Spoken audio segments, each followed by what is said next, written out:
اور اگر ہم اسی قدرتی فارمولے کو فالو کریں تو ایک مناسب وقفہ آ ہی جاتا ہے، اور ماں اور بچے کی دونوں کی صحت میں بہتری کی قوی امید بھی پیدا ہو جاتی ہے۔ اور آج کے معاشرے میں شاید میری بات اتنی مؤثر نہ ہو،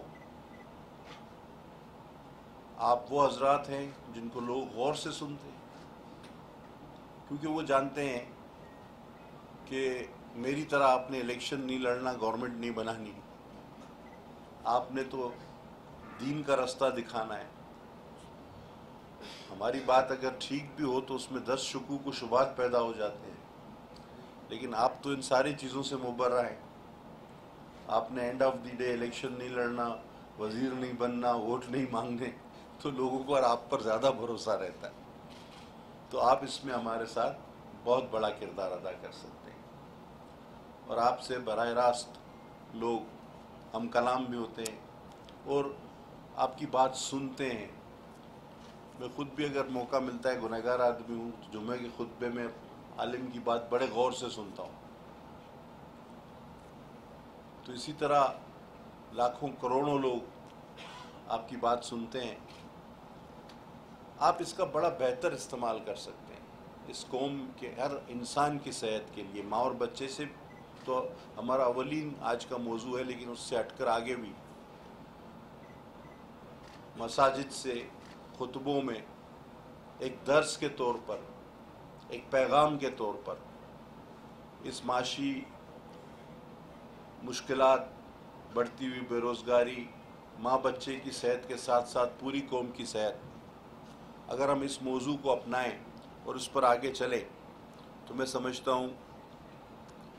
کہ ہم ایک اچھی جگہ پہنچنے میں کامیاب ہوں گے۔ اور ایسا نہیں کہ ہمارے معاشرے میں، ہمارے ارد گرد ایسا نہیں ہوا۔ میں آپ کو بتاؤں کہ ہمارے پڑوسی ممالک بالخصوص بنگلہ دیش اور ایران نے اپنے علماء کے ساتھ مل کر یہ بہت بڑا ٹارگٹ اچیو کیا، اور علماء نے ان سے پورا تعاون کیا، اور علماء کے ذریعے ہی وہ کامیاب ہوئے۔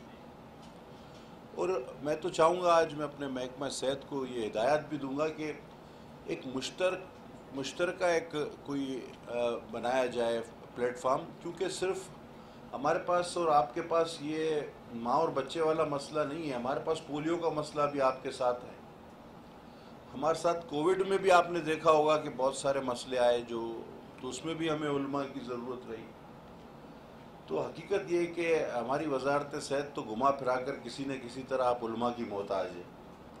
تو ایک ایسا فورم بنایا جائے جس پر ہم مستقل بیٹھیں اور ساتھ مل کر اس قوم کی بھلائی کے لیے کام کریں۔ بہت شکریہ، بڑی مہربانی، نوازش۔ بہت شکریہ۔ آپ سے ہمارا تعلق ایک محبت کا ہے، پیار کا ہے، اور آپ سے عرض کریں کہ یہی وہ علماء ہیں جنہوں نے کرونا کی وبا جب آئی اور بہت سارے مسائل تھے، اس میں آگے بڑھ کر، خواہ وہ مساجد کا معاملہ تھا، الحمدللہ پاکستان وہ واحد ملک تھا دنیا میں جس کی مساجد بند نہیں ہوئی، لیکن اس میں احتیاطی تدابیر ہوں۔ اور پولیو کے معاملے میں اس وقت جو پوری دنیا میں فتویٰ چل رہا ہے، تحدیث نعمت کے طور پہ عرض کرتا ہوں کہ وہ فتویٰ جب لکھ کر ہم قاہرہ میں تھے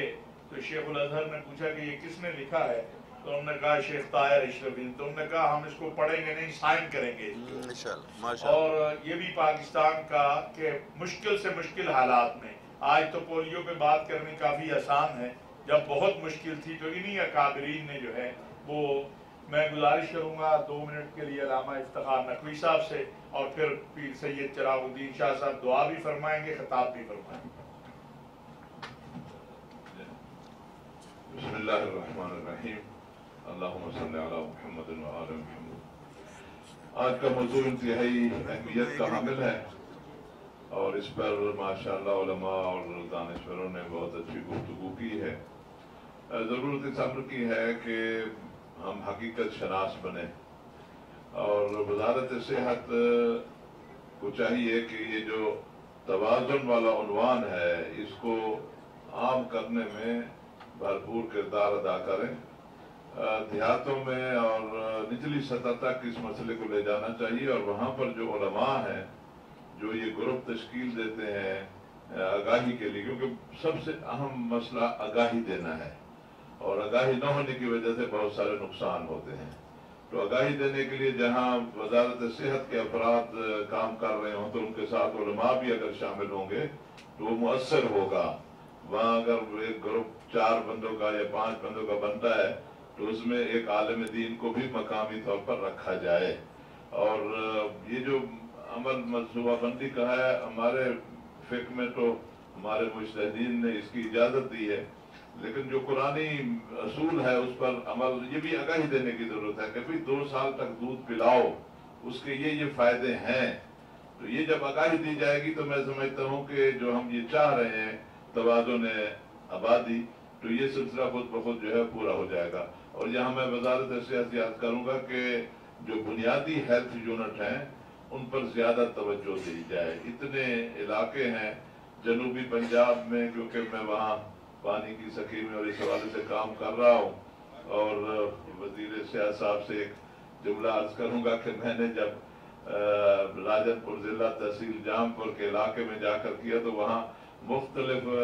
گاؤں میں پانی تو نہیں تھے، ہم نے وہاں 43 آبادیوں کو پانی کی ٹربینیں لگا کر دی ہیں۔ تو وہاں پر کمرے بنے ہوئے تھے ہیلتھ یونٹ کے لیے۔ پتہ چلا کہ 1956 میں یہاں پر تھا، لیکن مجھے یہ معلوم ہوا کہ یہ کیا سلسلہ ہے۔ میں نے اس کے لیے کوشش کی، اس وقت ہمارے موجودہ وزیر اعظم پنجاب کے وزیر اعلیٰ تھے،